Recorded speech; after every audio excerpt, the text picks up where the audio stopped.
Hello বন্ধুরা, বং reaction of 2.0 তে তোমাদেরকে স্বাগত জানাচ্ছি। আমি রিয়া, আমি রাজীব, আর আমরা রিঅ্যাক্ট করতে হয়েছি bachelor point season 3 episode number 70। Right, একদম 70, মানে অনেকগুলো 70 খানা এপিসোড আমরা শেষ হচ্ছে। হ্যাঁ, 70 খানা এপিসোড আমরা রিঅ্যাক্ট করছি। ওদিকে আর্কিভটাতে আমাদের তৈরি করা 100-এর উপরে পার্ট হয়ে গেল, মানে বিগ অ্যাচিভমেন্ট। মানে অনেক দিন ধরে আমরা এই দুটো নাটক মানে কন্টিনিউ এত দিন ধরে দেখছি, ফার্স্ট টাইম কোনো কন্টিনিউ আমরা অবভিয়াসলি ভালো লাগছে আমাদের কাছে, সেই জন্যই আমাদের আরো দেখার ইচ্ছাটা বাড়ে আর দেখতে বসি প্রত্যেকবারই। আর সত্যি মজাও নিই নাটকগুলোর থেকে, এমন না যে মজা পাই না, খুবই মজা পাই। তার সাথে তোমরা এতটা ইন্টারঅ্যাক্ট করো, তোমাদের এত ভালো লাগে, তো তাই জন্য আরো বেশি করে আমরা মানে নতুন নতুন সাজেশন, কমেন্ট সবকিছুই পড়তে খুবই ভালো লাগে। তো যাই হোক, চলো রিঅ্যাকশন তো শুরু করব। তার আগে তোমাদেরকে বলি যে আমাদের কিন্তু পুরুলিয়া ট্রিপের ব্লগ আসা শুরু হয়ে গেছে আমাদের ফেসবুক পেজ প্লাস আমাদের ইউটিউব চ্যানেলে। তো সেখানে গিয়ে তোমরা দেখতে পারো। আশা করি তোমাদের ভালো লাগবে। আর যেমন করে তোমরা এই চ্যানেলগুলোতে মানে বং রিঅ্যাকশন হাব বা এই 2.0 তে আমাদেরকে সাপোর্ট করছো, আমাদের পাশে থাকছো, তো প্লিজ ওই চ্যানেলে মানে চেষ্টা করো আমাদের ওই চ্যানেলেও একটু ভালোবাসা দিতে, আমাদেরকে সাপোর্ট করতে। একদম। তো যাই হোক, চলো শুরু করি আজকের ব্যাচেলার পয়েন্টের সিজনের 3 70 নম্বর এপিসোড। আপনার বাইকের বিষয় সামনে আই একখানা জড়াই ধরবেন, এত আদর করবেন। আপনি আই এমন একটা কথা বলছেন, এত বড় পোতা যেত না। আরে বেটা, তুই যে টাকা দিবি, যার কাছে দিবি সে যদি আবার মাইরা দেয়, টিয়াটা কিলে মারবো ভাইয়া। বেগুন কি আপনার মতনই আরাদিন খালি ধান ধান। দাদু আহা মারবে না, নেহালের কাছের লোকের দ্বারা একটা হাতে আছি, সে টাহা মারবে না। সে আমার কি বলতে বলছে, তোমার কাগজপত্র সব তৈরি হয়ে গেছে, তুমি কাতার দেওয়ার ভিসা পাইয়া গেছো, আমি চইলা যাবো। ঠিক আছে, মারবো না বুঝলাম, তুই টাকা দিবি, টাকা পাবি কই? টাকা আমি পাবো, আমি ঠিকই জোগাড় করে নেবো, আপনি চিন্তা করতে হইবে না দাদু। কার কাছে পাবি, কেডা দিব তোরে টাকা? সেটা আপনাদের বলতে হইবে না, আমি বলবো না। বেটা, তোরে কইলাম দুই ভাই মিলা এইখানে কিছু করি, সেটা শুনলি না। আরে খাওয়ার লেগে রেডি হইতেছ, যা খা। দুই ভাই মিলে না খালে হালাই দিব কেন? এত বছর ধরে তো আসিলেন, কি করছেন আপনি? এই ভাইয়া, তোমার বিষয় হইছে না? সুন্দর করে চোখ বন্ধ করে কাতার চলে যাও, এত কোনো কথা শুনিও না। তোমার জীবন যতদিন আছে তোমার জীবন নষ্ট হয়ে যাবে, বুঝো না কি বলছি? মুই একটা জিনিস বুঝলাম না, তুমি ভিসা পাইছো, সুসংবাদ তারে দিয়ে দিছো, শেষ। সে এত কিছু জিজ্ঞেস করে, তারে কোনো কিছু বলতে যাবে না। তুমি কার দ্বারে থেকে টাকা নেবা, কার দ্বারে টাকা দেবা, এগুলো তারে বললে তোমার টাকাই মেরে দিবে। বাট পার তুমি জানো না। আর তুমি বিদেশ যাওয়ার আগে এটার আশেপাশে তুমি থাকবে না, বুঝো না? তুমি খালি কাতারে ভিডিও দেখবে, বই বই। আর কাতারে কেমনে চলে, কেমনে আড়ে, কেমনে খায়, এগুলো প্র্যাকটিস করবে। ঠিক আছে, ঠিক আছে, যাও চলো চলো ওটা গাই। দাদু আপনি অলক্ষণে কথা বলবেন না, আপনি দোয়া করবেন, বললা দিলাম। এই ভাইয়া, রবীন্দ্রনাথের ছোটবেলা হরেন, তাও কিছু শিখতে নাইবেন, ধরেন এটা হরেন, এটা ছোটবেলা। আমি দেখতে গাই বিদেশ চলে যাবো।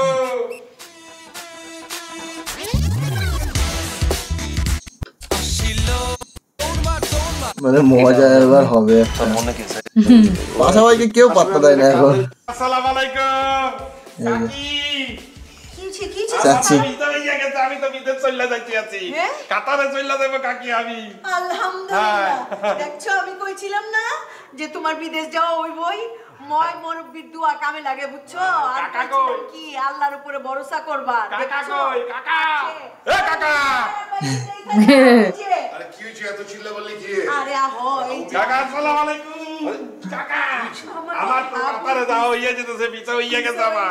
আলহামদুলিল্লাহ, আলহামদুলিল্লাহ, বাবা বহুত খুশি হইছি, বহুত খুশি হইছি। আমি তো কাতার চলে যাচ্ছি, আলহামদুলিল্লাহ, ইমোশনাল হয়ে গেছে। মিয়া বহুত খুশি হইছি। এই আরে কাঁদতো কি এর লাগি, আমি এত খুশি সংবাদে।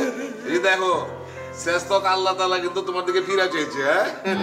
হাই কাকা, আপনারা তো মোর জন্য দোয়া করতেন, সেই কারণে তো মোর বিছানা হইয়া গেছে কাকা। বলছিলাম না যে ময় মুরব্বির দোয়া কামে লাগে, দোয়া করছি তো করছি আমরা। হাই কাকি, আপনার জন্য কিন্তু আমি বিদেশ যাইয়া উপহার পাঠাবো, কি কি লাগবে আপনি লিখে দেন।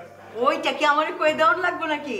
আমি লম্বা একটা লিস্টি লিখে দিমু, আমার যা যা কসমেটিক লাগে সব কিছু পাঠাইবা।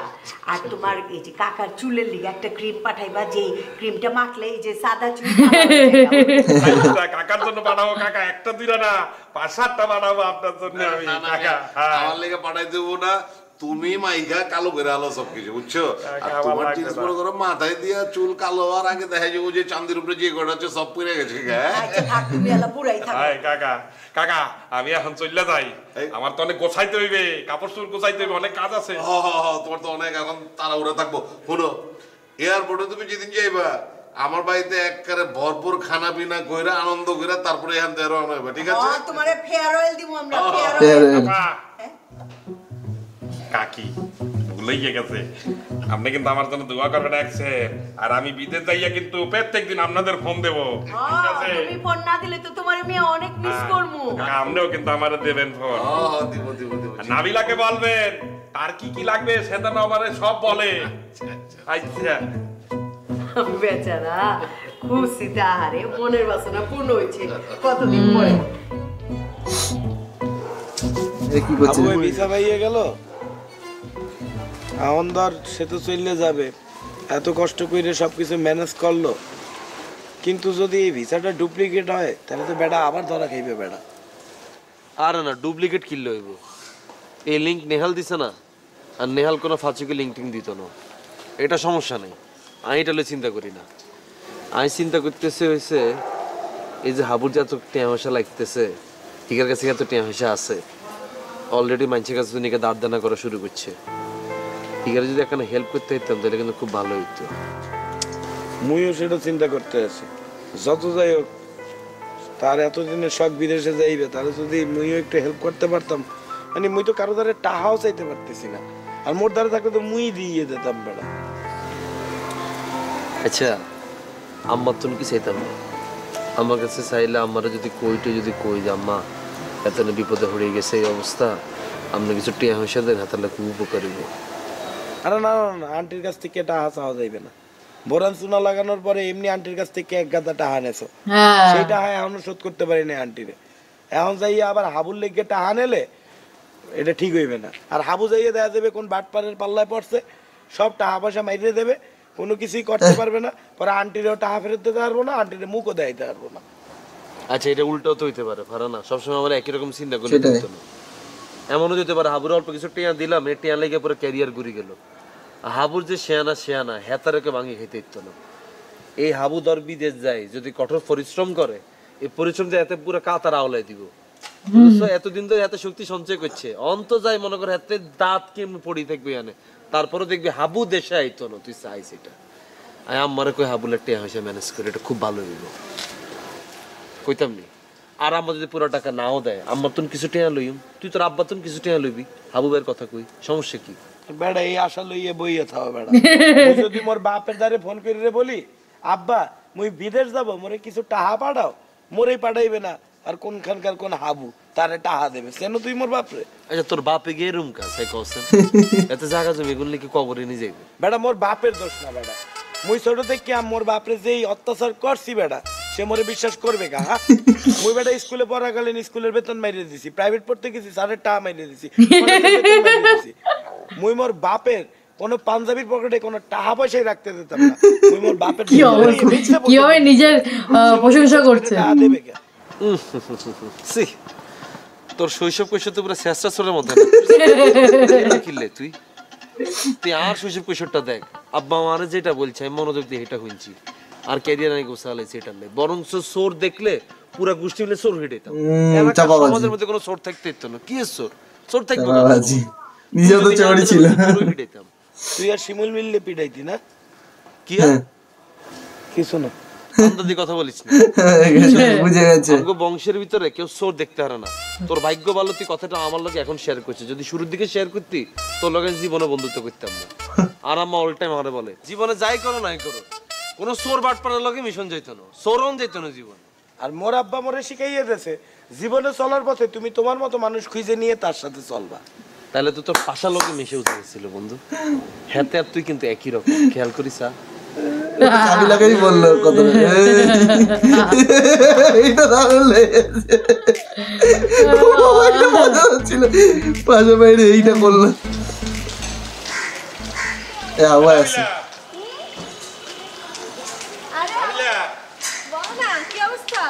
কোথায় যাইতে আছো? এই তো যাচ্ছি, তো বাইরে যাচ্ছি। বাইরে যাইতে আছো? হ্যাঁ। নাবিলা একটা সুসংবাদ আছে। কি সুসংবাদ? বিয়ে টিয়ে করে ফেলছো নাকি আবার? আরে না, তাহলে আমি তো বিদেশ চলে যাইতে আছি, কাতারের ভিসা হইয়া গেছে আমার। ওয়াও আবু ভাই, congratulations. Thank you so much. তুমি কনগ্রাচুলেশনস এর মানে জানলা কেমনে? জানছি, আগের দিন কাবিলা বলেছে। এই কারণে তো সব ইংরেজি শিখতে আছি। কি বলো, আমাকে বলো দেখি কনগ্রাচুলেশনস এর মানে কি? অভিনন্দন, তুমি আমাকে অভিনন্দন জানাইছো। ঠিকই তো বলছো। কে শিখাইছে? সেটা তো বলবো না। ঠিক আছে, তুমি যাওয়ার আগে আমি তোমাকে মজার মজার কিছু খাবার রান্না করে খাওয়াবো, ঠিক আছে? আচ্ছা ঠিক আছে। তুমি কোথায় যাও? একটু বাইরে যাচ্ছি। কোথায়? একটা পার্সোনাল কাজে একটু বাইরে যাচ্ছি। চলো আমি তোমার সাথে যাবো। আবু ভাই, একটা পার্সোনাল কাজে একটু বাইরে যাচ্ছি। চলো, সমস্যা আরে নাই। তুমি বাসায় যাও, আমি পরে আসতেছি, এসে আমরা গল্প করবো না। আচ্ছা ঠিক আছে। আচ্ছা তুমি শার্ট কি সাইজের পরো বলো তো? একটা হইলি। না না, মানে একটা হলে তো হবে না, বডির মাপ আছে না, মানে বডির সাইজ কি তোমার?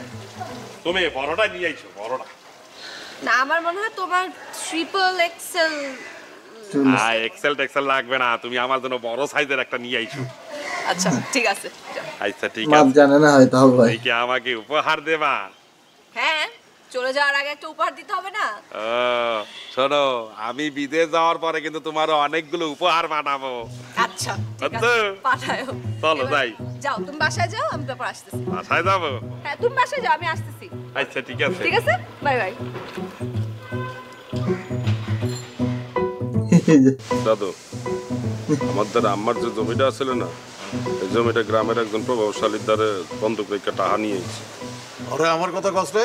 তা বলছিলাম, আপনি তো তারা চেনেন, সিরাজ কাকা। আপনার কথা শুন না, সে বলছে আপনার পিছার দিয়ে পিটাইবি। কাবিলা খুব শুরু করছে। আমারে কইরেন না, আপনি ওই সিরাজ কাকারে দিয়ে করেন না। সিরাজরে আমি দেখতাছি, আর বোনরে বিয়া করি নাই বইলা হালাই আমারে দেখতে পারে না দাদা। বাবা রে বাবা, এত এতর বোনের লোকে আপনার মতো লোকের লোকে বিয়ে দিতে চাইছে, আপনি এতর বোনের রিজেক্ট করে দিছেন। ব্যাড আবার এটা হলে মাইন্ডও করছে। বাবা রে বাবা, ও মাই গড। তো পাশা ভাই, আপনি বিয়ে করেন নাই কা? মাইয়ার কি সমস্যা আছিল? মায়ের সমস্যা থাকবো কা? সমস্যা আমার। মায়া তোর সাইজের আছিল, এর লেগে বিয়া করি নাই। দাদু, এসব কথা এখন রাখেন তো দাদু। মোর যখন বিদেশ যাওয়ার ইচ্ছা ছিল, শুভর মুখ খারাপ। নানাবিধ সমস্যা হইয়া গেছে, মই যাইতে পারি নাই। আর এখন সবকিছু ঠিকঠাক হইয়া গেছে, এখন আর যাইতে ইচ্ছা করতেছে না। বলতে আছে বিদেশ যাওয়াটা বাতিল করে দিই। এ আবু ভাই কি কও? হ্যাঁ, তোমার মাথা মুথা ঠিক আছে? এতদিন ধরে এত চেষ্টা সাধ্য কইরে তোমার বিদেশ যাওয়া ঠিক হয়েছে, এখন বলতে আছো বিদেশ যাওয়া বাতিল করে দেবা। বাতিল করে দিয়ে করবা কি? এনে থেকে কিছু করতে পারবা? তার থেকে ভালো কষ্ট সাধ্য করে রইলে বিদেশ যাও, যাইও এনে কোনো একটা কিছু করে জীবনটা ঠিকঠাক মতো করো। না বেড়া, মোর দ্বারা যা টাহা আছে, টাহা দিয়া ওই কিছু টুকটাক ব্যবসা কর্ম আনে, সেটাই ভালো হবে না। আর যদি নাই পারি, তাহলে মই নোয়াখালী চলে যাবো মোর আপার দ্বারে, মোর আপার লগেই থাকবো মুই। সারা বছর ঢাকা শহরে কিছু করতে পারবো, নোয়াখালীতে উল্টা। নোয়াখালীতে কোনো আকাম করতে যাবে টাইম এসব দান্দা মাথা তুমি ছাড়ি দেবে, কই দিলাম। বয়স হয়েছে, কাজ কাম করে খাও, সুন্দর করে কাতার যাইবা, 5-6 বছর দুমায় পরিশ্রম করবা, তারপর ঢাকা শহরে আসে আরাম করে থাকবা। কি বলছি বুঝছো? ও তো এখানে কিছু করতেই চাই নাই। করতে চাইলে তো আমি কাশিমপুর ব্যবস্থা করে দিতে পারতাম। তাহলে পাশা ভাই, আপনি একটা কাজ করেন, আপনি এখানে বইয়ে থেকে এরকম বাদাইমার মতো না খাইয়ে কাশিমপুর চলে যান, ওখানে ধান্দা বিক্রি করে চলেন। এরকম ছেঁচড়ার মতো যে থাকেন, লজ্জা করেন? অপমান করে দিল পাশা ভাইকে। মনে হয় আমি এখানে আছি, আমি কাশিমপুরে আছি, এখানে থেকে কাশিমপুর কন্ট্রোল করি। ভাইয়া আল্লাহর রাস্তে গোপে গুনা জারিয়ে না ভাইয়া। আমনে যেহেতু এতই পাওয়ার, এতই জোর, আমনে কই বোরানা হাঁটছেনি দেখতে, আপনাকে দোনো এত টাকা পয়সা মারি দিয়ে চলে গেল, তো ধরেন, সাহস থাকলে বোরানা ধরেন, আপনি পাওয়ার খাটাই ধরেন না। ওইটার প্রসেসিং এ চলতেছে, সময় হলে দেখবি বোরহান তোর লগে। বোরান যেদিন আর লগে থাকবো, সেদিন আমার বোরানের লাস্ট দিন। আমি যে অবস্থা থাকি না কিলে বোরানের ডিরেক্ট। আর ভাই আমিও কিন্তু কাবিলায় ঢাকা শহরে থাই, নোয়াখালী কন্ট্রোল করি। আমরা কাশিমপুর এর দূর, আর আর নোয়াখালী কত বড় এটা তো আপনারা দেখছেন। তাহলে বেটা বোঝো বরিশাল কত বড়। এই যে আমার বরিশালে গেল একটা লঞ্চ এই কাশিমপুরের থেকে বড় বেটা। এরে তোরা তো সারা বছর খালি পানিতে পাওয়ার খাটাই গেলি, ফিল্ডে আইসছ, ফিল্ডে দেয়াচ্ছ পাওয়ার। দূরে বেটা রাখ তোর পাওয়ার। এ আবু ভাই, তোমার কত টাকা লাগবে আর তুমি কত টাকা ম্যানেজ করছো? 6 লক্ষ টাকা লাগবে। জমি বন্ধক রেখে মনে কর 4 লক্ষ টাকা জোগাড় করছি, আর বাকি আছে 2 লক্ষ টাকা। আর প্লেনের ভাড়া টাড়া আর আনুষঙ্গিক খরচ টরচ মিললে মনে কর 60-65 হাজার টাকা লাগবে। আরে বাবা কত রুনতে না হেসে স্কিলে ডিরেক্ট করছা, মানে আরো 3 লাখ টাকা ধাক্কা, তাই তো? হয় 3 লক্ষ টাকা, সমস্যা নাই, আমি জোগাড় করে ফেলবো। আনে তোরা আগে ভাই বুরানকে কত লাখ টাকা দিয়েছিল? 5 লাখ টাকা। তোমরা দোয়া করছি তো 3 লাখ টাকা জোগাড় হয়ে গেছে, তুই কোনো টেনশন করিস না। কক 3 লক্ষ টাকা তুই জোগাড় করছো কোথাতে? ওই আমি আমার লগে কথাবার্তা বলছি, তোর বিদেশ যাওয়ার ব্যাপারে পুরো ঘটনাটা খুলি বলছি। পরে আম্মা তোর যাওয়ার ব্যাপারে 3 লাখ টাকা দিব, সমস্যা নেই, তুমি কোনো টেনশন করিও না। তুই খালি সুন্দর মতো বিদেশ যাও, কামাই রোজগার করো, মনোযোগ দিয়ে কাম কাজ করো। কাবিলা তুই আমার জন্য তুই আপাত থেকে 3 লক্ষ টাকা জোগাড় করছো? কইছি এখন এটা কি, এটা তো আর এমন না 3 কোটি টাকা দরকার, 3 লাখ টাকাই তো, সমস্যা কি? এই আবু ভাই, কাবিলা আন্টিরে কইয়ে তোমার টাকাটা ম্যানেজ করে ফেলছে। মুই শুভ চাইছিলাম যে তোমার কিছু হেল্প করি, কিন্তু কি করব কও, মোর দ্বারা কি টাকা পয়সা আছে? আর মুই মোর আব্বার কাছে যদি টাকা চাই, সে কি বলবে আর সে কি করবে এটা তো তুমি ভালো করেই জানো। তুমি তো মোর আব্বারের ছেলে, মুই আর কিছু করতে পারি আর না পারি, মুই তোমার লেগে সবসময় দোয়া করছি, আরো দোয়া করব যাতে তুমি বিদেশে যাইয়ে ভালো করে থাকতে পারো, ভালো করে টাকা পয়সা। ইমোশনাল হয়ে গেছে, একদম মন থেকে দোয়া করব। কাবিলা আমার জন্য টাকা জোগাড় করে ফেলছো? আমার ইমোশনাল হয়ে গেছে। আরে আল্লাহ ভরসা, আল্লাহ ভরসা। পেঁয়াজ জোগাড় করে দিছি, সুন্দরভাবে কাজ কাম করে খাও, শেষ। তাহলে তো হইছে, টাকা ম্যানেজ হয়ে গেছে। আমি তো ভাবছিলাম কাশিমপুর থেকে টান দিব। এই যে আবার ভাবো, আবার এর মধ্যে আবার ভাবো,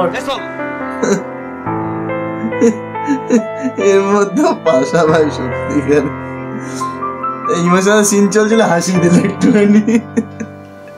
আম্মা হ্যাঁ, আবু খুশি হয়েছে? হ্যাঁ, আবু তো ব্যাপক খুশি আম্মা। এত তো কোনোদিন চিন্তাও করতে হারানো যে অসময়ের ভিতরে আপনি এত বড় হেল্পটা করবেন। আচ্ছা সরি, ভুলে গেছে আম্মা, হেল্প না, সাপোর্ট। জি আম্মা, যে হাবু ভাই আপনার লোকে একখানা কথা বলবো, এত না তো ধরেন কথা বলেন আম্মা, আপনার কথা বল। হ্যালো আপা, আসসালামু আলাইকুম। ওয়ালাইকুম আসসালাম। আবু কেমন আছো? আছি ভালো আপা। কি হয়েছে তোমার, কাঁদতেছো কেন? আপা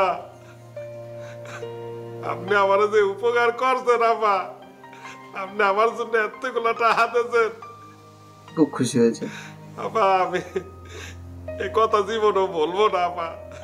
আরে হাবু মিয়া, কান্নাকাটি করার কিছু নেই, বিপদে তো মানুষ মানুষের পাশে থাকে। ঠিক, তুমি আমার ছেলের বড় ভাই, তোমার আমি সাহায্য করব না? আপা আপনি তো আমার সাহায্য করছেন আপা, এই ঋণ আমি কোনোদিন পরিশোধ করতে পারবো না আপা। কিন্তু আপা আমি বিদেশ যাইয়া প্রথমে আপনার টাকা পরিশোধ করে দেবো আপা। আরে তোমারে কি আমি টাকা পয়সার কথা বলছি? আগে তুমি বিদেশ যাও, ঠিকঠাক মতো টাকা পয়সা কামাই রুজি করো, আল্লাহ তোমারে বরকত দেখ, এই দোয়া করি, টাকা পয়সা পরে দিও। আপা আপনি আমার জন্য দোয়া করেন আপা। আরে আবু মিয়া, সবসময় দোয়া করি, তুমি শুধু আমার কাবিলাল্লাই দোয়া করিও। অবশ্যই দোয়া করি, কাবিলা তো আমার আপন ভাগিনা আপা। কাবিলা এখন থেকে আমার আপন